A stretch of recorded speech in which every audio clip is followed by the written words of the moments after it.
Hello বন্ধুরা, আমি আজকে আপনাদেরকে লোটে মাছের ঝুড়ি বানিয়ে দেখাবো। তার জন্য নিয়ে নিয়েছি 500 গ্রাম লোটে মাছ, যেটা আমি কেটে ধুয়ে পরিষ্কার করে নিয়েছি। এবার ওভেনে একটা কড়াই বসিয়ে তার মধ্যে পরিমাণ মতো তেল দিয়ে 2টো এলাচ আর একটা তেজপাতা দিয়ে কিছুক্ষণ ভেজে নিয়ে পেঁয়াজ কুচি দিয়ে দিলাম। পেঁয়াজ কুচিটা যখন লাল লাল করে ভাজা হয়ে যাবে দিয়ে দেব 2 টেবিল চামচ আদা রসুন বাটা। আদা রসুনটা একটুখানি ভেজে নেব। তারপর দিয়ে দেব মশলা। দিয়ে দেব 1 চামচ নুন, 1 চামচ হলুদ গুঁড়ো, ধনিয়া গুঁড়ো, জিরে গুঁড়ো, লঙ্কা গুঁড়ো, সাথে দিয়ে দেবো একটু কাশ্মীরি লঙ্কা। দিয়ে ভালো করে মশলাটাকে ভেজে নিতে হবে। সাথে দিয়ে দেবো একটু জল, যাতে মশলাটা না পুড়ে যায়। জলটা দিয়ে ভালো করে মশলাটা কষিয়ে নেব।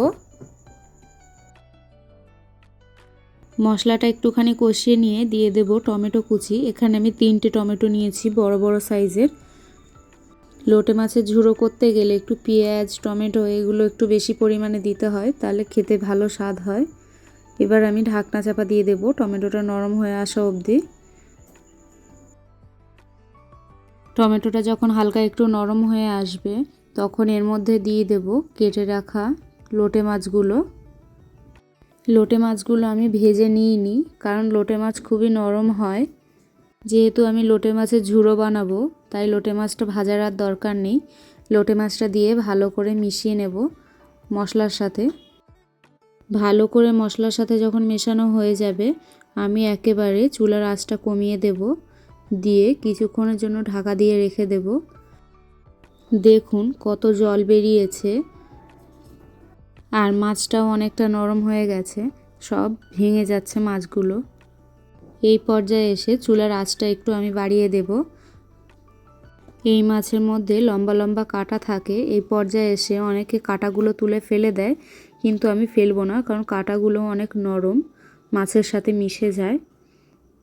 যখন জলটা এরকম শুকিয়ে আসবে তখন একটু বেশি পরিমাণে ধনেপাতা কুচি দিয়ে দেব। দিয়ে আবার ভালো করে মিশিয়ে নেব। এটাও অনবরত নাড়তে থাকতে হবে, না হলে পুড়ে যেতে পারে। এবার এর মধ্যে দিয়ে দেব 1 চামচ গরম মশলা, দিয়ে ভালো করে আবার মিশিয়ে নেব।